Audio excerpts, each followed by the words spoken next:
Hi friends, அனைவருக்கும் வணக்கம். இன்றைக்கி சாட்டர்டே. ஸோ காலையிலே மங்களகரமாக எப்போவுமே வாசலில் கோலம் போட்டதோடு இந்த விலாக் எடுப்பேன். இன்றைக்கி கொஞ்சம் சாட்டர்டே லீவுன்றதுனால கொஞ்சம் லேட்டாக எழுந்து வாசல்லாம் தெளித்து கோலம் போட்டாச்சு. கிட்டத்தட்ட ஒரு 7 மணி இருக்கும். ஆனால் அப்போ நல்ல வெயில் வந்துடுச்சு. இன்றைக்கி டேவே ரொம்ப இன்ட்ரெஸ்டிங்காக இருக்கும். நான் சாட்டர்டே வீட்டில் இருந்தேன்னா கொஞ்சம் பிளான் பண்ணி முன்னாடியே என்னெல்லாம் செய்யலான்னு பிளான் பண்ணி செய்வேன். அன்றைக்கி தான் எப்போவுமே என் ஹஸ்பண்ட் இருப்பாங்க, வண்டி இருக்கும், போக்குவரத்து எங்கேயாவது போகணும் வரணுன்னா அப்போ தான் நம்ம போக முடியும். லெமன்லாம் பார்த்திங்கன்னா அழகாக குட்டி குட்டியாக நிறைய வச்சுருக்கு. சின்ன சின்ன காயே நிறைய பிஞ்சு வச்சுருக்கு. எப்போவுமே லெமன் ட்ரீ எப்போவுமே காய் இருக்கும்னு நான் சொல்லியிருக்கேன். நேத்தி கொஞ்சம் மளிகை சாமான்லாம் ஆர்டர் பண்ணிட்டு பூண்டு வாங்கிட்டு வந்தேன். இந்த பூண்டு 160 ருபீஸ் கிலோ, 2 கிலோ வாங்கினேன். நல்லா இருந்தது, பெரிய பெரிய பூண்டாக இருந்தது.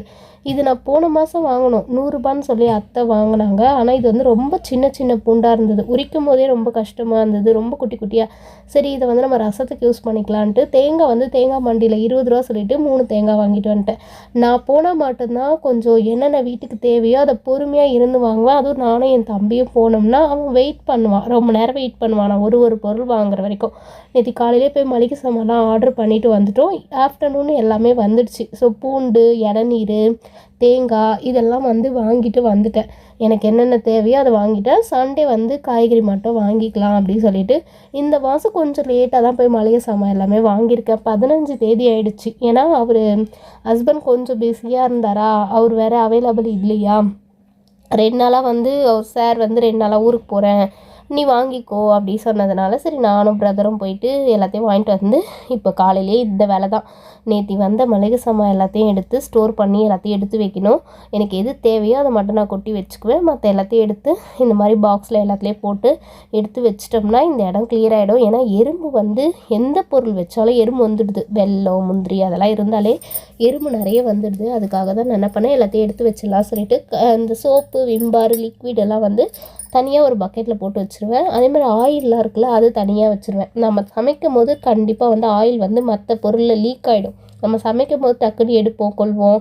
அதனால் என்ன பண்ணுவேன், ஆயிலுக்குன்னு ஒரு பக்கெட் வச்சு அதில் தேங்காய் எண்ணெய், நல்லெண்ணெய், இந்த மாதிரி ஆயில் பேக்கெட் எல்லாமே அதில் உள்ளே வச்சுருவேன். மளிகை சாமான் எல்லாம் தனியாக வச்சுருவேன். இந்த சோப்பு, ஷாம்பு, இந்த லிக்விடு, நம்ம பாத்ரூம் கழுவுறது, இந்த மாதிரி ஐட்டத்தெல்லாம் தனியாக ஒரு இடத்துல தனியாக போட்டு வச்சுருவேன். எதையுமே நான் மிக்ஸ் பண்ணி வைக்க மாட்டேன். எல்லாமே நான் தனித்தனியாக எடுத்து வச்சுருவேன். இந்த வாட்டி போனது 15 தேதி ஆனதுனால மளிகை சாமான் ஃபில் பண்ண ஒரு சில ஸ்டாக் இன்னும் அவைலபிள் இல்லைக்கா, இன்னும் அடுக்கலன்னு சொல்லிட்டாங்க. அதனாலே பார்த்திங்கன்னா நான் கோல்டு வினர் வாங்க மாட்டேன், சன்லேண்ட் தான் வாங்குவேன். இதுக்கும் அதுக்குமே ப்ரைஸ் டிஃப்ரெண்ட் இருக்கும். சரி, அந்த ட்ரேயில் என்ன இருக்குமோ அதானே எடுக்க முடியும் சொல்லிட்டேன். இதுக்கு பார்த்திங்கன்னா 88 ருபீஸ் வந்திருக்கு. இது 500 ml 88 சன்லேண்டு. அது பார்த்திங்கன்னா 94ன்னு நினைக்கிறேன். எதுவுமே ஜிஞ்சர்லி ஆயில்னு ஒன்று இருக்கும், அது ரேட் அதிகம். இதையும் 81 ருபீஸ் தான். ஸோ ரேட் கொஞ்சம் பார்த்து தான் எடுப்பேன், இதுக்கும் அதுக்கும் என்ன ரேட்டு அப்படின்ட்டு. அதேமாதிரி இது பார்த்திங்கன்னா 94 ரூபாவோ 96 ரூபாவா தெரில, 94 ரூபா போட்டுருந்தது. அங்கே ட்ரேயில் ஒரே ஒரு சன்லேண்ட் இருந்ததுனால ஒரு சன்லேண்டும் மீதி எல்லாமே நான் கோல்ட் வினருமே எடுத்துகிட்டு வந்துட்டேன். எப்போவுமே நான் சன்லேண்ட் ரீஃபண்ட் தான் யூஸ் பண்ணுவேன். எண்ணெய் மட்டும் பார்த்திங்கன்னா நிறைய வாங்க மாட்டேன். லிமிட்டடாக வாங்கினா லிமிட்டடாக யூஸ் பண்ணுவோம், நிறைய வாங்கினா நிறைய யூஸ் பண்ணுவோன்றதுனால அவர் எப்போவுமே 2 லிட்டர் தான் வாங்கியே தருவார். வீட்டில் எப்போவுமே நான் மளிகை சாமான் வாங்கினா கூட இந்த உப்பு ஜாடி மட்டும் அது நிறைவாக இருக்கணும்னு சொல்கிறதுனால உப்பு அப்பப்போ காலியாகும் போதே ஃபில் பண்ணி ஃபுல்லாக வச்சுடுவேன். ஏன்னா அதுதான் மகாலட்சுமிக்கு உகந்த இடம், அன்னபூரணி வாசம் செய்யும் இடம். அதில் உப்பு ஜாடி என்றைக்கு ரொம்ப குறைவாக இருக்கும் நம்ம வீட்டில் கஷ்டம் வரும் சொல்லுவாங்க. அதனால் ஜாடி ஃபுல்லாக உப்பு மாதம் வாங்கிடுவேன். உப்பு, மஞ்சள் மாதம் வாங்குவேன். அதை கொட்டியும் வச்சுருவேன். காலையிலேயே உங்களுக்கு சாட்டர்டே தலைக்கெல்லாம் ஏர் வாஷ் 2 பேருக்கும் பண்ணிவிட்டு டிஃபன் எல்லாம் செஞ்சு கொடுத்துட்டு நான் இன்றைக்கி நிறைய வேலை இருக்குது, நான் பிளான் பண்ணி தான் எந்த வேலையும் செய்வேன். ஸோ துணியெல்லாம் ஒரு பக்கம் அப்படியே மடிச்சிட்டேன். பாப்பாவுக்கு தலை காஞ்சதும் தலைவாரி விட்டுட்டு இவங்களை ரெடி பண்ணிட்டு தான் நம்ம என்னோடய வேலையெல்லாம் ஸ்டார்ட் பண்ணி முடிச்சுட்டு வெளியே போகிறேன். இவளுக்கு தலைலாம் வாரி மேக்கப் பண்ணிவிட்டு இவங்க 2 பேரையும் மாடிக்கு போயிட்டு தாத்தா ஆயா மேலே இருக்காங்கம்மா, நீங்கள் 2 பேரும் எழுதுங்க, ட்ராயிங் பண்ணுங்கன்னு சொல்லிட்டேன். அதுக்குள்ளே இந்த சமையலை முடிக்கணும். டிஃபன் ஒர்க் முடிச்சிட்டேன், அதுக்குள்ளே சமையல் முடிக்கணும். காலையிலேயே துணி மோட்ரு போட்டு மிஷின் போட்டுட்டேன். நைட்டுக்கு பட்டாணி குருமா வைக்க ரெடி பண்ணி ஊற வச்சுருக்கேன். சாதம் வச்சுட்டேன். காயெலாம் அரிஞ்சு அப்படியே ஒரு காரக்குழம்பு தாளித்து விட்டுட்டு வெண்டைக்காய் பொரியல் பண்ணிட்டேன்னா சமையலை முடிச்சிடுவேன். அப்படியே சைட் பை சைடாக இந்த வீட்டை கூட்டி பெருக்கி இந்த குப்பையெல்லாம் அள்ளிடுவேன். நான் டைம் பார்த்துக்கிட்டே வேலை செய்வேன். அந்த டைமுக்குள்ளே வேலையை முடிச்சுட்டு தான் உட்காருவேன். உட்காந்து நான் செய்யவும் மாட்டேன். இந்த டைமுக்கு நம்ம வெளியே போகிறோன்னா இப்போ 10 o'clockனா 10 o'clock ஷார்ப்பாக ரெடி ஆகிடணும். சமையலுக்குன்னு வந்துலாம் செய்ய மாட்டேன். காலையிலே டிஃபனு சமையலை முடிச்சுட்டு பாத்திரம் மட்டும்தான் என்கிட்ட பெண்டிங்கில் இருக்க ஒரே ஒரு வேலை, பாத்திரம் வேலை. அதுவும் பொறுமையாக செய்வேன். மதியமாக பாத்திரம்லாம் வாஷ் பண்ணி கவுத்துடுவேன். இதுதான் என்னோடய வேலை. காலையிலே வீட்டை க்ளீன் பண்ணி பெருக்கிட்டோம்னா இவங்க 2 பேரும் குளிச்சுட்டாங்க, டிஃபன் சாப்பிட்டாங்க, டிவி பார்த்துட்டு இருப்பாங்க. இவங்க தாத்தா இவங்கள பார்த்துக்கிட்டாங்கன்னா நாங்கள் வந்து எங்கன்னா வெளியே போகணுன்னா யார்கிட்டனா விட்டுட்டு இவங்கள கிளம்புவோம். பார்த்திங்கன்னா 10:25 ஆகுது.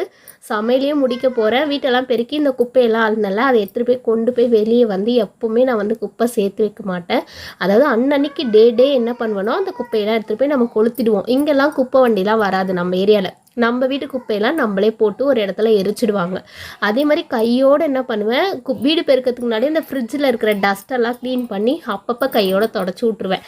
சின்ன வேலையாக இருந்தாலும் அப்பப்போ நீங்கள் செஞ்சீங்கன்னா அது வந்து பெரிய வேலையாக இஷ்யூவாக இருக்காதுன்னு சொல்கிறேன். அதே போல் கெட்டிலில் தண்ணி போட்டுருவேன். சின்ன வேலையை கூட டைம் பார்த்துக்கிட்டே செய்வேன். நான் இந்த குப்பைலாம் வந்து அடுத்த வீட்டில் காற்றுல பறந்து போவோம் இல்லையா, நம்ம வீட்டை எதிர்க்க குப்பை கொட்டுறோம், நம்ம கொளுத்தி விட்டோன்னா அந்த இடம் நீட்டாக இருக்கும். இல்லைன்னு வைங்களேன், அந்த குப்பை ஃபுல்லாக காற்றுல பறந்து அடித்து நம்ம வீட்டாண்டே வந்து நிற்கும். இதெல்லாம் வந்து நான் கொஞ்சம் நோட் பண்ணி வாசல் மட்டும் பெருக்க மாட்டேன், எங்கள் வீட்டு தெருவையே நான் பெருக்குவேன். ஏன்னா பூமாதேவியை பெருக்கிறதுக்கு நம்ம வந்து அச்சப்படக்கூடாது சொல்லுவாங்க. அதனால் பூமாதேவி எந்தளவுக்கு சுத்தமாக நீங்கள் வச்சுக்கிறீங்களோ அந்தளவுக்கு அவளோட ஆசீர்வாதம் நமக்கு கிடைக்கும். ஏன்னா நம்ம மண்ணு கீழே போகும்போது அந்த ஒரு பிடி மண்ணு கூட நமக்கு கிடைக்கிறதுக்கான இடம் வந்து வேணும்னுவாங்க இல்லையா, அது போல தான். எலுமிச்சை மரம் இருக்கிறதுனால நல்ல குளிர்ச்சியாக இருக்கும். அப்பப்போ தேவைன்னா லெமன் அறுத்து நாங்கள் ஜூஸ் போட்டுக்குவோம். மரத்தில் நிறைய காய் இருக்குது. 10 மணிக்கு 10:30 மணிக்கு செம்ம வெயில் ஏரியாவில். இந்த மரம் நிழல் மட்டும் இல்லைன்னு வைங்களேன், ரொம்ப வண்டியில் விட ரொம்ப சிரமமாக இருக்கும். இந்த லெமன் ட்ரீயும் இந்த முருங்கை மரமும் தான். காய் நிறைய வந்து நல்லா பஞ்சாக காய்ச்சிருக்கு. வேணும்னா ஃப்ரெஷ்ஷாக அறுத்து கத்திரிக்காய் முருங்கைக்காய் போட்டு காரக்குழம்பு ரெடி பண்ணியாச்சு. மேலே வந்து காலையிலே துணியையும் எடுத்துகிட்டு போய் கையோடு காய போட்டேன். ஸோ முக்கால்வாசி வேலையை முடிச்சுட்டு தான் நான் கிளம்புவேன். என்னோடய வேலை எப்போவுமே பெண்டிங் இருக்காது. நான் யாரையும் எதிர்பார்க்க மாட்டேன். நானே எல்லா வேலையும் செஞ்சுடுவேன். என்னோடய வேலை பர்ஃபெக்டாக இருக்கும். என்ன பண்ணுறேன்? பிஸ்கெட் ஏமா வேணாம், அது சால்ட் பிஸ்கெட் தான். நல்லதெல்லாம் சாப்பிடாத. நான் இனிப்பு வாங்கிட்டு வர மாட்டேன், இது சால்ட்டு தான். அதுக்கு எப்பவுமே அந்த பிஸ்கெட்னா பிடிக்க மாட்டேன். இது உனக்கு பிடிக்காதா? அவங்க ஆயாக்கிட்ட போய் இந்த பிஸ்கெட் எனக்கு பிடிக்காதுன்னு சொன்னால், ஆனால் அவளுக்கு டைம் பாஸ் பிஸ்கெட்னா பிடிக்கும். நான் சாப்பிட்டா கூட அம்மா நீ சாப்பிடாத எனக்கு கொடுன்னு சொல்வா. இவன் மேலே எழுதுறாளேன்னு இவளுக்கு நான் கொடுத்து அமிச்சா அவங்க ஆயாக்கிட்ட போய் எனக்கு இந்த பிஸ்கெட்லாம் பிடிக்காது, நீ எனக்கு வேர்க்கலை கொடுன்னு சொல்லி வாங்கி சாப்பிட்ருக்கா. செம்மையாக வெயில் வந்துடுச்சு. இதுக்கப்புறம் இவங்க 2 பேரையும் வந்து வீட்டில் விட்டுட்டு தண்ணிலாம் இவங்களுக்காக ரெடி பண்ணி வச்சுட்டு போவேன். ஒரு ஹீட்டரில் வந்து சுடு தண்ணி வந்து கெட்டிலில் போட்டுருவேன். இன்னொரு ஜார் ஃபுல்லாக தண்ணி பிடிச்சி வச்சுருவேன். ஏன்னா இவங்களுக்கு எட்டாது, ஆர்வம் எட்டாது இல்லையா, அதனால் அவங்களுக்கு ஜாரில் பிடிச்சி டம்ளர் பக்கத்துலேயே வச்சுடுவேன். சாதமும் வடிச்சிட்டேன், குழம்பு வச்சுட்டேன், வெண்டைக்காய் பொரியல் பண்ணிட்டேன். இவ்வளோ தான். கிச்சனை லைட்டாக தொடச்சிட்டு இந்த சமையலெல்லாம் முடிச்சுட்டு இப்போ 10:30 ஆயிடுச்சு. 11 o'clock நான் கிளம்பணும்னு ஒரு பிரெயினில் வந்து டைம் ஃபிக்ஸ் பண்ணிட்டேன்னா அந்த டைமுக்குள்ளே ஒரு வேலை கூட பெண்டிங் இல்லாமல் முடிச்சுட்டு கிளம்பணும். ஏன்னா நமக்கு யாருமே கிடையாது வேலை செய்ய, நமக்கு நம்ம தான். எதாக இருந்தாலும் பர்ஃபெக்ஷனாக செஞ்சுட்டு போயிட்டோன்னு வைங்களேன், வெயிலில் போயிட்டு வந்த டயர்டில் சாப்பிட்டோமா படுத்தோமா கொஞ்சம் நேரம் கழிச்சு திரும்ப நம்ம ஷாப்புக்கு போகணும் அப்படின்ற மைண்ட் வந்துடும். ஸோ நேற்று வைத்த ரசம் கூட கொஞ்சம் பசங்களுக்காக எப்போவுமே எடுத்து வைப்பேன். இந்த குருமா பையனுக்காக தான். பட்டாணி குருமானா சர்வேஷ்க்கு ரொம்ப பிடிக்கும், அதனால் எடுத்து வச்சுருக்கேன்.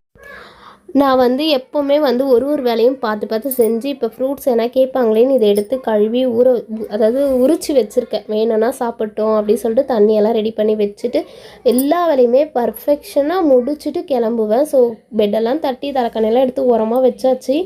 அதுக்கப்புறமா இப்போ கிளம்பி போகணும். பெருசாக எந்த ஒரு மேக்கப்புமே பண்ண மாட்டேன்.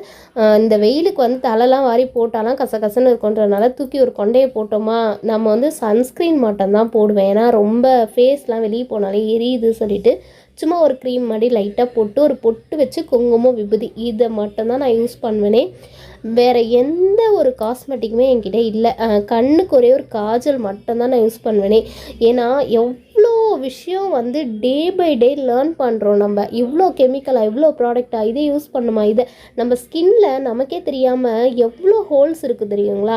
அதனால் அந்த ஹோல்ஸுக்கு வந்து நீங்கள் வந்து வீட்டிலையே நிறைய இருக்குது. நம்ம அந்த காலத்தில் இருக்கவங்களாம் என்ன எலிசபெத்து கிளியோபட்ரா அவங்களாம் இந்த மாதிரியா யூஸ் பண்ணியிருப்பாங்க. அதெல்லாம் பார்த்திங்கன்னா அவங்களாம் வந்து இந்த பால்லாம் இருக்குது பார்த்திங்களா, இந்த ஆட்டோட பால் கழுத பால் சொல்லுவாங்க பார்த்திங்களா, அதெல்லாம் வச்சு தான் அவங்க ஃபேஸ்க்கு வந்து மில்க்கு தான் நல்ல கிளிசரின்னே சொல்லுவாங்க. நீங்கள் வந்து மில்க்கு, தயிர், கடலை மாவு, பைத்த மாவு இதவே யூஸ் பண்ணலாம். நம்மலாம் எங்கள் அம்மாலாம் எனக்கு அதுதான் சொல்லுவாங்க, நீ இதே போடு போதும், உனக்கெலாம் நான் க்ரீம் வாங்கி தரமாட்டேன் அப்படின்னு சொல்லுவாங்க. ஸோ ரெடி ஆகிட்டு இந்த சைக்கிளை எடுத்துகிட்டு போய் ஃபஸ்ட்டு ரெடி பண்ணணும். பசங்களோட சைக்கிள் வந்து கொஞ்சம் சரியில்லை, பிரேக் சரியில்லை, எல்லாத்தையும் வந்து வாங்கின புதுசில் ஓட்டி கொஞ்ச நாளுக்கு அப்புறம் அதை உடச்சி போட்டாச்சு. ஸோ என் தம்பியோடு சேர்ந்து நானும் இந்த சைக்கிளை எடுத்துகிட்டு இன்றைக்கி போயிட்டு அந்த சைக்கிளை ரெடி பண்ணுறது தான் எங்களுடைய ஃபஸ்ட்டு ஒர்க்கு. இதை முடிச்சுட்டு அப்படியே நெட் சென்டர் போனோம். ஒரு சின்ன நெட் சென்டரு ஏதாவது வேலை இருக்காங்க, அங்கே போகணும். திருப்பிட்டு வந்து எடுக்கிறியா?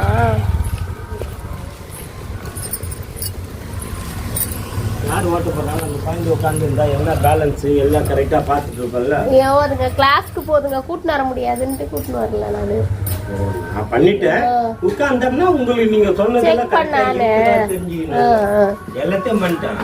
ஓகே, அதெல்லாம் ஒன்றும் பண்ண முடியாது, எல்லாத்தையும் பண்ணிட்டீங்க. மெரிச்சா வண்டி ஓடும், அவ்வளோதானே. பிரேக்கு எல்லாத்தையும் கைக்கு கிளியர் பண்ணி முடிச்சாச்சு. சரி, ஓகே ஓகே. அவங்க ஈவினிங் வந்து ஓட்டுவாங்க. அப்படி ஏதாவதுனா நாளைக்கு எடுத்துகிட்டு வரோம். நாளைக்கு கடை மண்டே தான் வருவீங்க. மண்டே தான். சரி, ஓகே. எவ்வளோ ஆச்சு? 130 ரூபா. 150 ரூபா நான் ரவுண்டாக பண்ணலான்னு நினச்சேன். பாவன் பார்த்து இந்த அங்கிள்கிட்டயே நல்ல ஃப்ரெண்ட் ஆகிட்டேன்னா, அதனால் நல்லா போனாலே நல்லா பேசுவார், கலாய்ப்பார். அப்புறம் அவர்கிட்ட காசை 130 ரூபா கேட்டார், அதையும் கொடுத்துட்டு ரெடி நல்லா சூப்பராக பக்காவாக ரெடி பண்ணி தராரு. எனக்கு அதான் ஒர்க்கு, அவங்களுடைய ஒர்க்கு. அவங்க கஷ்டப்படுறது அந்த வேலைக்கு தானே நம்ம காசு தரணும். இல்லாத பட்டவங்ககிட்ட எப்போவுமே நான் அடிச்சுலாம் பேச மாட்டேன். அவங்க என்ன கேட்குறாங்களோ அந்த காசை கொடுத்துட்டு வாங்கிட்டு வந்துட்டோம். அடுத்து நெட் சென்டருக்கு போனால் அங்கே கரண்ட்டும் இல்லை. அடுத்து போஸ்ட் ஆஃபீஸ்க்கு போனேன். ஃபஸ்ட்டு எனக்கு வந்து அப்டேட் பண்ண ஆதார் வந்திருக்கா பார்க்கலான்னு பார்த்தா நேரம் ஆதார் கார்டும் வரல. சரி, போஸ்ட் ஆஃபீஸ் போனோம். இன்றைக்கி வேலை நடக்கலை.